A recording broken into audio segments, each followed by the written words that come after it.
who you are, what you do for a living, and then we'll take it from there. So I'm Dr. Cathy Beals, and I am the math coordinator for the Idaho State Department of Education.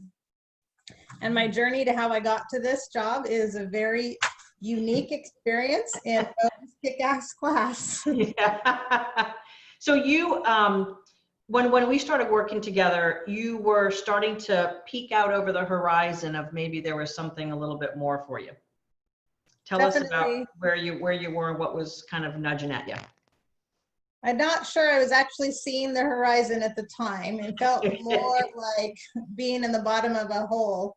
Okay. I couldn't see the horizon.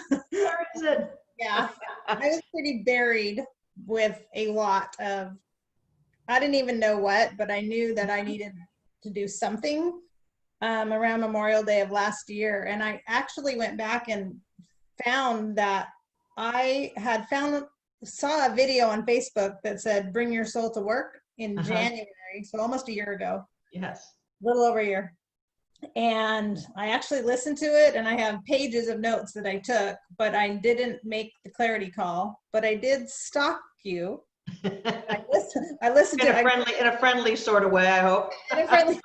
So I joined the Bring Your Soul to Work group, the free one, and I listened to a lot of videos, and I just felt this draw that you had something I needed and you could help me.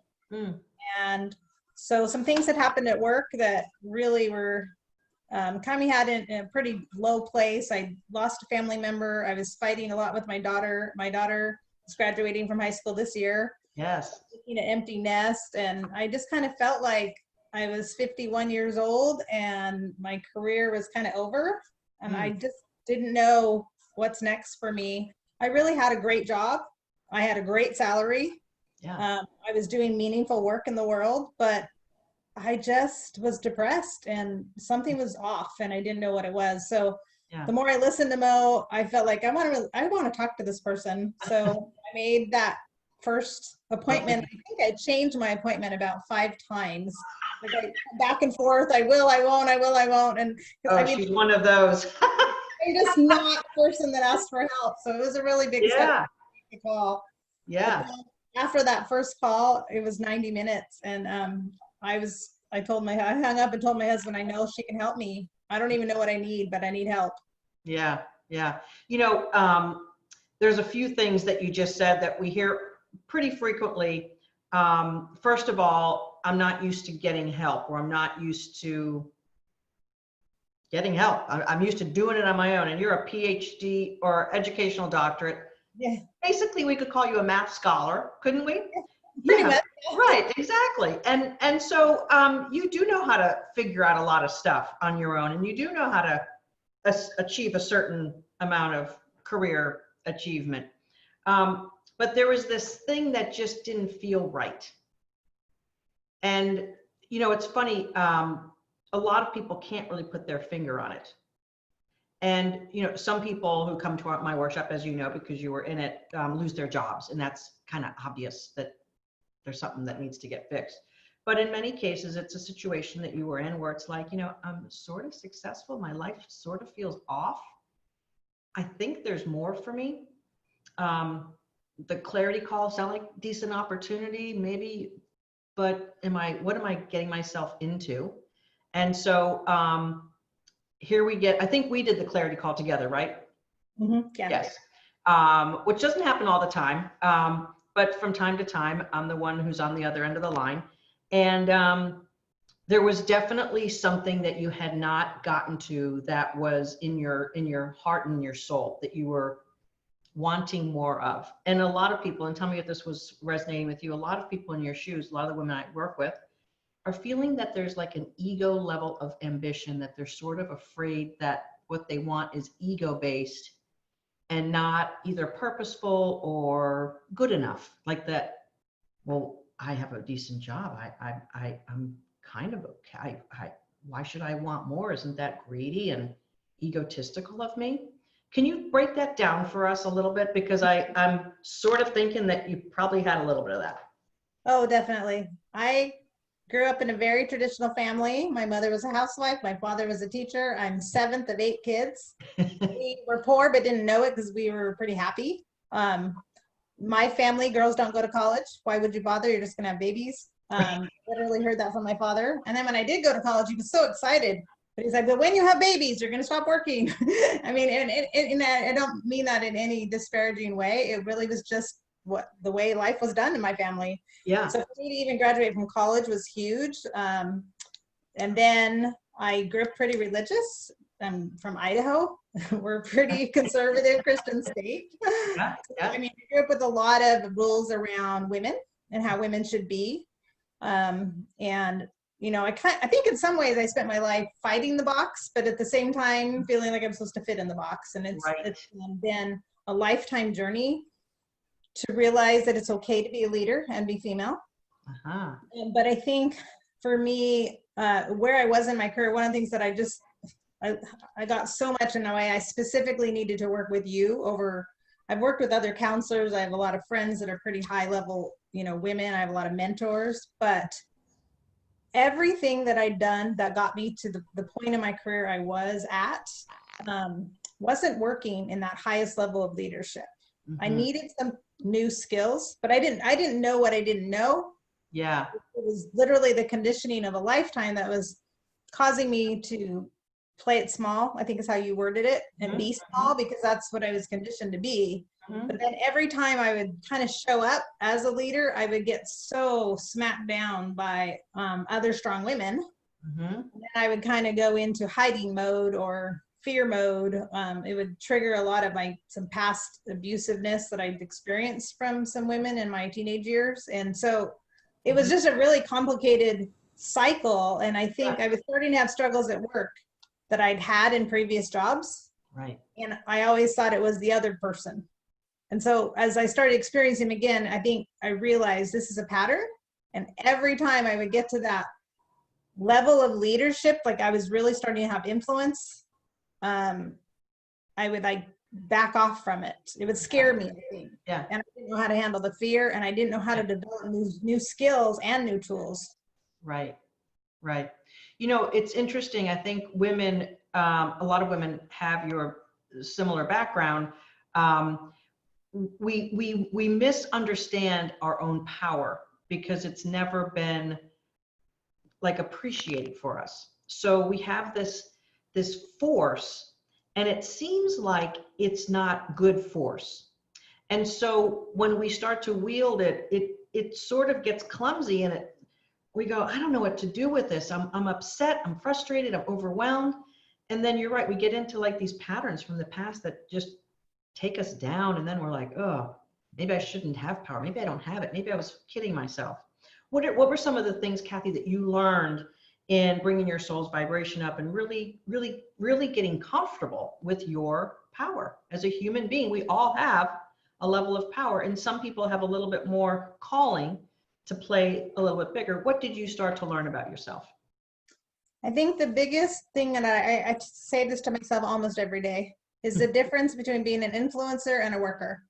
Yeah. So, as a high achiever, I'm very comfortable with work. I love work. I actually get a lot of identity from work. I can hide in work. When my father was dying, I wrote my thesis. When my father-in-law was dying, I wrote my dissertation. So work has always been an escape for me. It's kind of my numbing place. Yeah. I can work 15-hour days and actually be happy because I love to work. But to be a leader, it's about people. Yeah. And I love people. I am an extrovert, but I wasn't making that leap from doing the work and being the workhorse in an organization to being an influencer.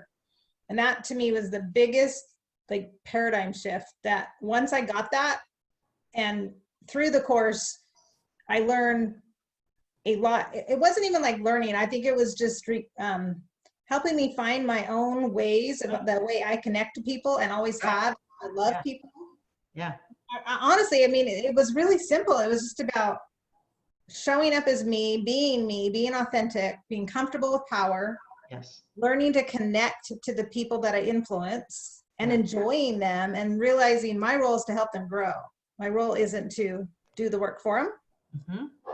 So, and the more I kind of embraced that influencer mindset rather than a worker mindset, my whole world changed at work. And then all of a sudden work got better and I got better. And then it almost was like they didn't know what to do with me. So like, who are you? Because they never really seen that part of me because I went there and did the work. Right, right. And that was filling a role, and an important role. When you were in the workshop, you were on sort of a summer break. I forgot if you really take a full summer break, but you were, because you're in the educational world, and your daughter had gone on a trip over the summer, as I recall, and you became a different version of yourself when she got back as well. She didn't know what to do with me either. She's like, who are you and what have you done with my mother? I love that.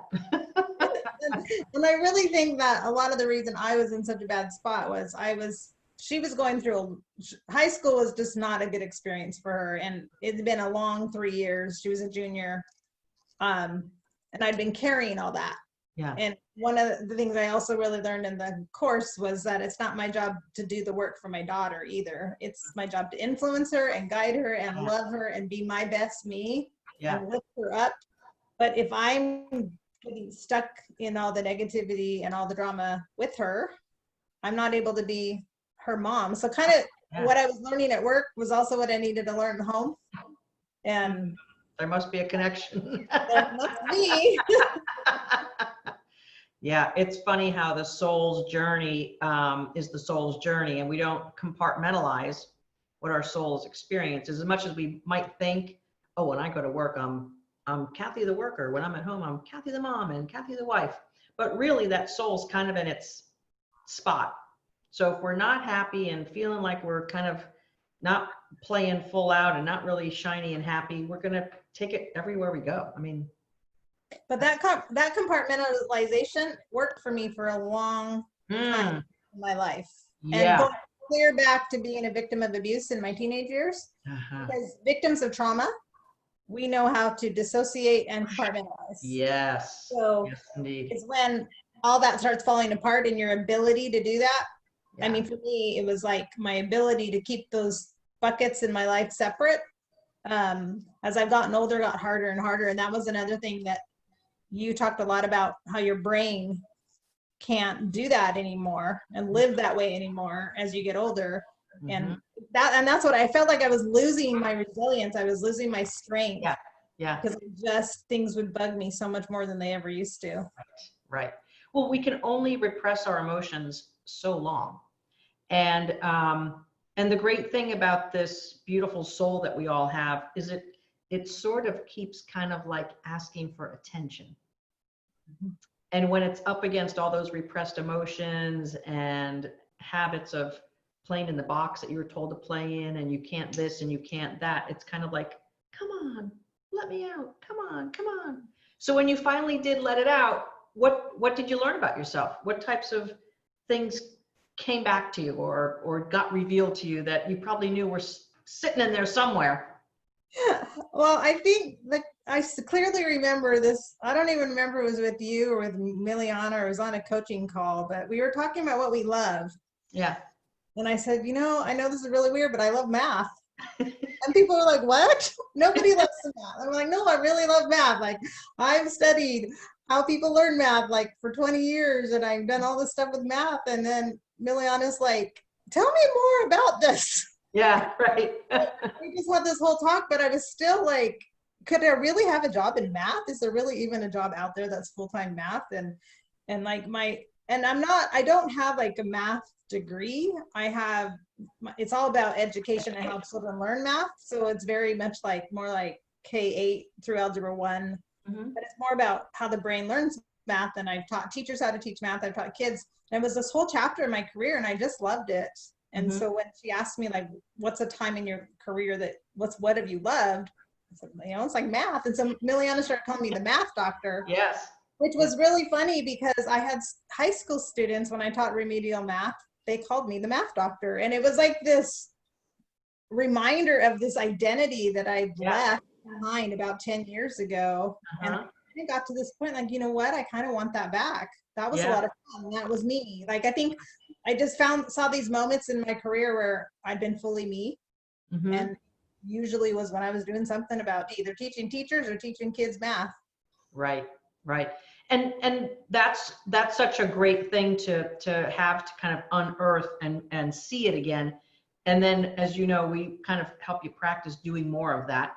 And then eventually you find your power and you find your genius zone. And you did a really great job of articulating your story, your elevator pitch, as we call it. And at about the time that you got your whole story right was when you were going to a conference and interacting with some vendors and kind of being on the playing field a little bit more. And you decided that you were going to be more visible and just have fun with it. Yeah, I had this opportunity to go to it was a conference for leaders, math leaders from districts in Boston with this national level company. So they invited me to come to this leadership conference. And I was talking to them a little bit about possibly working for them. And it was corporate. I've never worked in corporate. And that's really kind of what drove me to take the class, was I really wanted to be ready for this event in July. And I knew it wasn't just professionally, I knew I needed to personally get healthy to be ready for that. So I did a lot of work getting ready for it, and I went there in July. I had a blast. It was so much fun. And I was just determined to just be myself. And it really was almost a rediscovering of the person I used to be before I had my children. Like, we're talking 20 years. I remember her. Yeah, he was like, I remember this person, and started really connecting with her. And then, but it was a little bit confusing because the job opportunity did not feel right. Yeah. And I wanted it so badly to work, but my intuition was telling me this just isn't the right fit for me. And that was really, really hard. And I got to come back and go on the coaching calls and talk that through really with the friends in the course. Really helped me realize there's something else out there. You're going to be okay. Right. But it just wasn't quite what I wanted. Right. And you know, that's, isn't that a fantastic sorting out? When you are in your alignment, you can sort out from a place of certainty, faith, power, alignment, rather than jumping ship because you think you're supposed to want this job better, or you think it's going to solve some of the discomfort that you have in your current job. And as you know from being in the workshop, there's so much of this tends to happen in women's careers. They kind of jump ship thinking that this thing is going to solve that. And so the decisions aren't necessarily made out of alignment and power. Sometimes they're made out of desperation and fear, and I don't have anything better to solve this problem. I'm just going to try this new job. And then you bring yourself to that new job. So not feeling right about it, and I know this because we coached through it, was not out of fear of it or it's too different, I've never done that before. It was out of the fact that you were fully aligned and you did all the work to keep yourself there, and it just wasn't in that lane proper enough for you. And then all of a sudden, another opportunity showed itself. Which was totally crazy, because and even going back to what you just said about leaving one job to solve the discomfort, because 2 jobs ago, I was actually a college professor and I loved my job. But I started hitting up against that same conflict of, I was starting to lead, people didn't really want me to lead, so they kind of pushed me down and I didn't know how to handle it. So I did run. And I took all that job trauma from having experienced some things that were really difficult into my new job. So even when I went to the second job, I wasn't fully me. Because I'd run. I didn't learn new skills. I went as the same person, but I went as a smaller version. So then I kind of started getting better and started growing again, and I started leading, and then I hit up against that same wall, and then that was almost when I almost like kind of had a breakdown over it, and I did think about quitting and going back to the classroom. Like, I'm not skilled enough to lead. This isn't for me, because this is all in my head. I mean, but I was able to look back and realize I have been here so many times in my career that every time I reach this level of leadership, I don't know how to handle it. And so that was why specifically that you work with women in leadership. And I remember a conversation with you I was really resisting putting math on my LinkedIn profile because I was like, this is too narrow. They'll never get a job in just math. I should put educational leader or instructional design. I mean, there's so many jobs out there that are not math that I'm qualified for. And then you said, well, if I said I'm just a career coach, but I wasn't specific to women in leadership, you would never have signed up. And I'm like, you're right. Really? And so that's when I really started owning. I am looking for a job in math education and math leadership, and somehow it's out there. Right. And I was more like living in a state of expectancy and waiting. And I didn't know how long that was going to take, but it was a little uncomfortable at my present job because my people above me knew that I was looking. And that was something that the class and the coaches really helped me navigate, and handling that with positivity and professionalism. Right. And then out of the blue, I got a text from a friend because I'd been networking, as the course kind of talks to you about doing that. And a friend I'd had lunch with said that the state math coordinator job was opening. And ironically enough, the person who was in charge of the department was a former graduate student of mine. It was like, I got that text and I knew that this is it. Yeah. And it was just such a feeling of rightness. And literally, it's been the easiest transition I've ever made. It's been a little bit, I did it on faith. It actually was a pay cut. Right. And that was really hard for me to take. It's still hard for me, but it's been amazing how money has been flowing in really weird ways. Not necessarily like in cash, but like just things that were bills that, like my daughter's car, we've had this weird situation that ended up dropping her car payment by $150. So we had to trade one car for another, and like little things that have just sort of freed up money in the month that necessarily in salary. Yeah. And then you have some opportunities to do some additional types of teaching and different things. I'm sure that people are eager to have you participate in. Your work right now is so in your genius zone, and you're playing at the big enough field, and you're also allowing yourself to show up ready to play even at the national level, which you recently did. How much fun is it for you to finally be at your bigness, at your level of influence and that sort of thing, Cathy? It's been almost a spiritual experience. That's the only way I can explain it.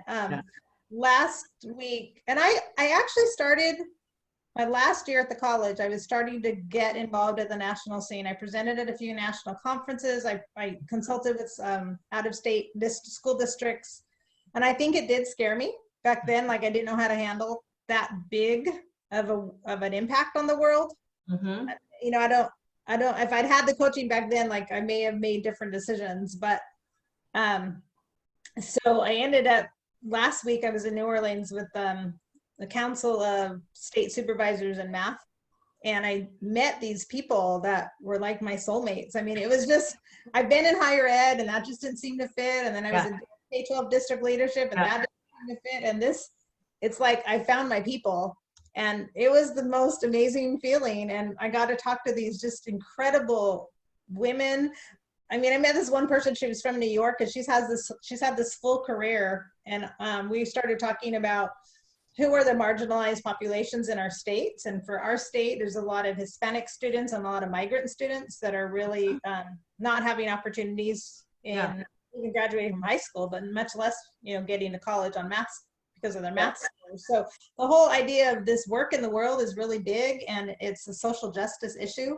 And to be a part of it, and then also realizing that I have something to offer this group of helping kids who struggle and marginalized populations. And so I got to talk to like women that were leading like inner city movements in Louisiana and Alabama, and a lot of work being done around Black communities. It was just incredible. I can't even explain. I felt humbled to be called to something so impactful on the world. Like, this is my life's work. It really is. And I wasn't doing it for so long. And I'm really happy that I'm looking back lately, I've been like, I'm so proud of myself that I made that call, that I got the help I needed, because I'm so much happier than I was a year ago. Yeah. I like to ask that the question that you just answered, but let's go back to it a little bit. What would you say to yourself now if you were talking to yourself a year ago? What would you say to her? Gosh, you need help. Come on, Cathy, you can do it. I thought, I've just been listening to some of your podcasts coming in on my commute this week, and I've heard you. I thought about that question. I think be authentically you. Figure out who you are and be that person every day. And because that authentic person that God created you to be, or the universe, however your faith tradition believes in your creativity, the whole idea that your creativity is your divine self. I love that concept from you. And the idea that when I am my best self and I'm living as the person God made me to be every day, it actually is an act of worship. It actually is your life's calling. And if you stay true to that always, you will find your path. And the universe will have your back, and you can do things afraid, or you can do things you never thought you'd do, but you have to kind of just be open and take the risk. And I'm still taking a risk financially. I'm still living in that risk, but so far we've been able to pay the bills and everything's working out. And I know that there's more to come, and the better it gets, the better it gets. But I think it's just, I'm still figuring out who that person is. I think it's a journey. I think you're becoming and you're evolving. It's not something that's just a one and done kind of a thing. Right. I was thinking about, like, I've grown so much in the last year, but I'm not done. I still have. You kind of feel like you're almost getting started, huh? Yeah. I'm just kind of at the start of this, but just learning to listen to myself, learning to trust my intuition, which I've never done. Learning that I don't have to earn my spot at the table. I just have to be authentically me, because I have to find that table that's the work I'm called to do, and then it's just a fit. Right. Like the chair's just there for you. Yes. And the thing that you have to infuse in this whole journey, which you just sort of mentioned it, but I'm gonna really nail it down, and that is that you have to live in faith that what you're being called from your divine self to do and to be, that there is a match, and it doesn't have to be a journey through like hell and back.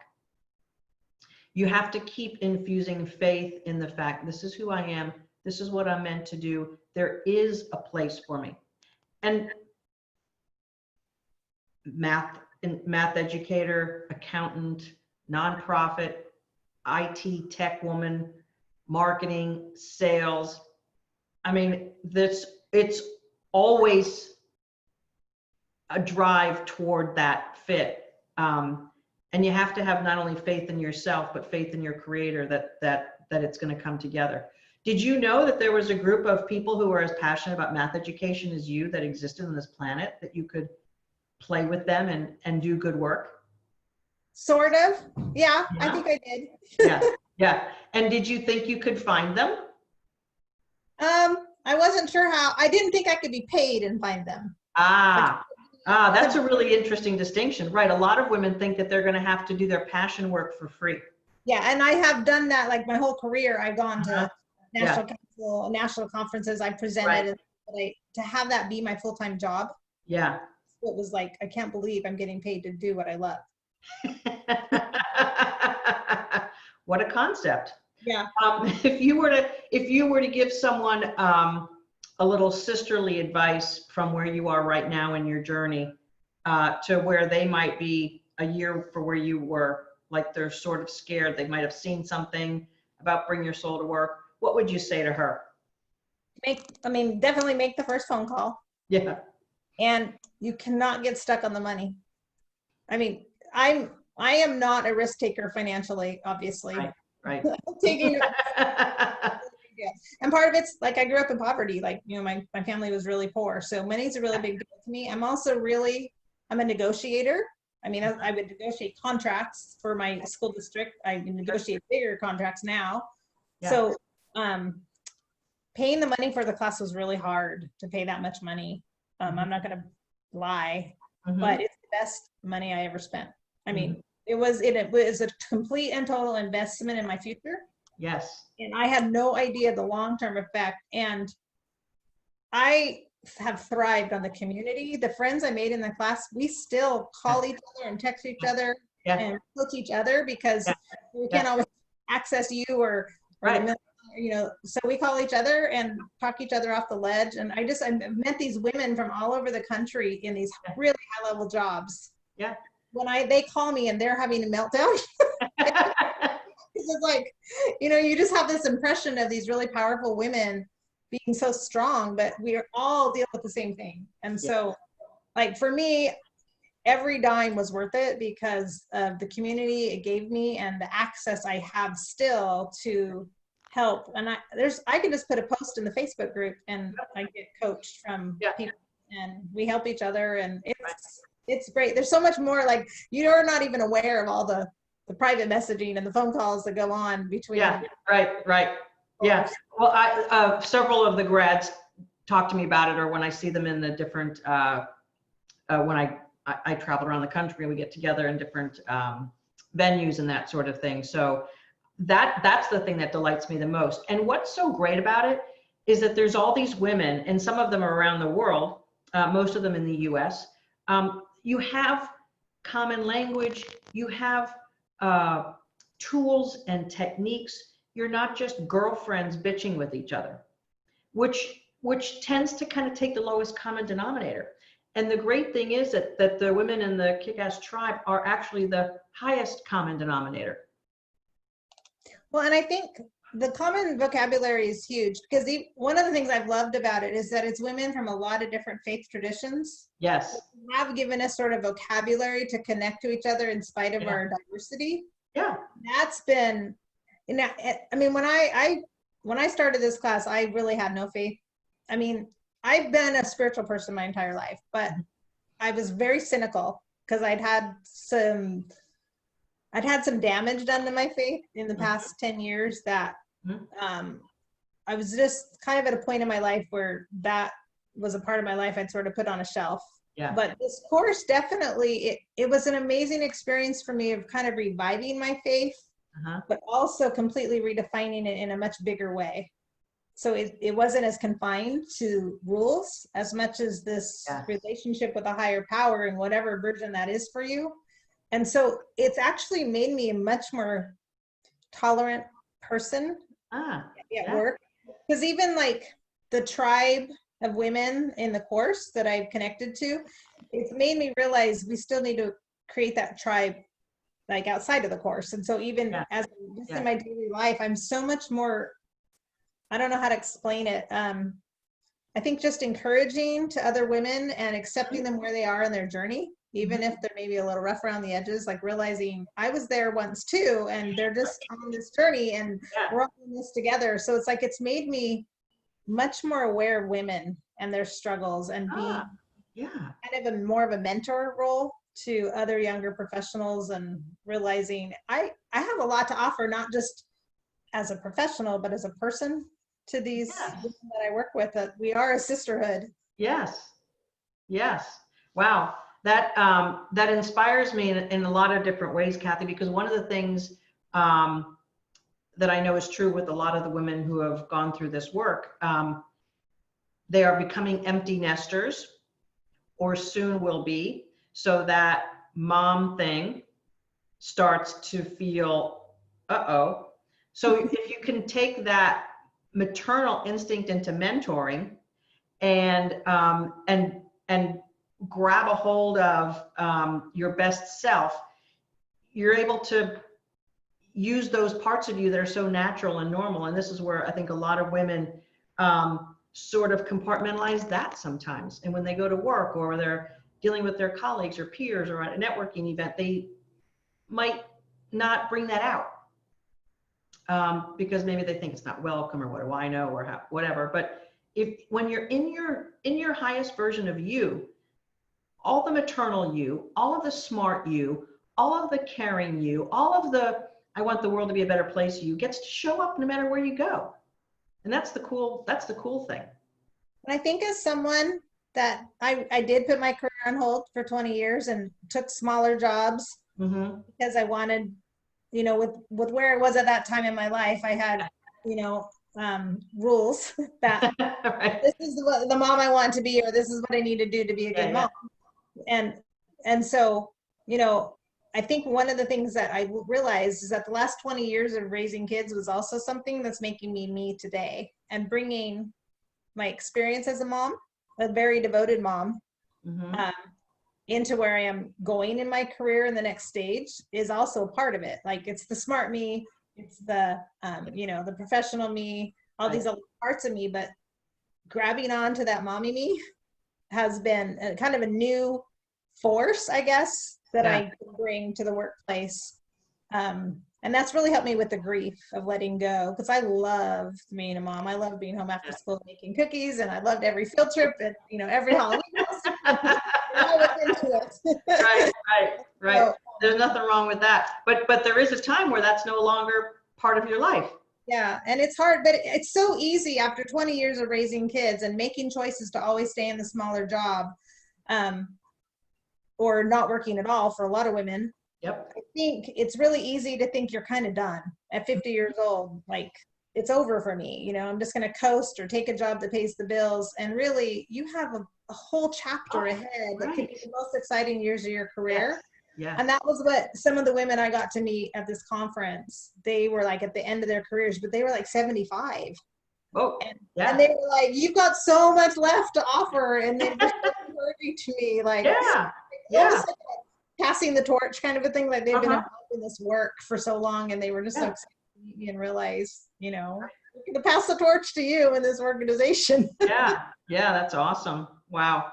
I am so blessed and inspired to talk with you, to have watched you come back to life, so to speak, to watch you claim your power, to see you being happy and vibrant and looking forward to the journey and each day and the next chapter and the next and the next, and just know that you are filled with all of the soulful abundance that is all of ours. But over a lifetime, it gets pushed down, shoved down, and covered up, and that doesn't feel really good. So I'm blessed that you answered the call, so to speak, and made the call, and that we were able to take you on a journey that brought you back to your highest, most abundant, prosperous, beautiful self. And your smile says it all. So it's just really great. And this is a chair that you sat in a lot in the coaching call. So I kind of feel like we're back at home in a little bit. It feels really good to see you in your home, and just know what your journey's been all about. Please do keep kicking ass and keeping your soul nice and shiny and keep being you. I know that there is definitely more for you, and the world needs you and all that you bring to the table. And I've had a lot of fun coaching you, and we had some fun being math nerds and talking about a little bit about math and being kind of funny about that. And it's great to have joy in stuff that a lot of people perhaps kind of shove off. Yeah, math. Okay, everyone's not good at math, and you're bringing joy into it and possibility and lifting the world through it. So it's delightful and really, really a pleasure. Thank you. Yeah. I love the word abundance. I've realized that abundance is about so much more than money. So much more, right? So much more. And you definitely have it glowing about you. Thanks for joining this Motivational Monday. Folks, if you want to get started like Cathy did, it's a clarity call. And that is mofaul.com/strategy, because that's what we do. We dive into what's been going on, and we figure out what do we need to sort out to get you where you want to go. Cathy, thanks again. It's been my pleasure to see you.